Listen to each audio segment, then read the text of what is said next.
Leo nifurahi sana. God have mercy upon us. Mbona unatengeza longi? Si nilidhani mlenda kwa nini?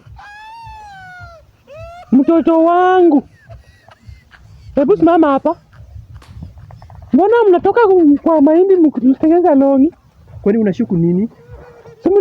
Ulisema unaenda wapi? Ulisema unaenda kwa center. Hapa ni center. Ukiangalia msichana na wewe mnafanana. Amekwambia aje? Mmetoka wapi? Aliniambia. I'm serious. Venye tulitoka hapa. Tulikuwa tuende center. Alafu tukifika huko, tukifika pale kwa barabara, akaniambia tuende nionyeshe venye mahindi ya plastic huwa inamea. Mahindi ya plastic? Akuonyeshe mahindi ya plastic ndani ya mahindi ya plastic. Si alikuwa anasema hiyo mahindi imemea huko katikati ya shamba. Sasa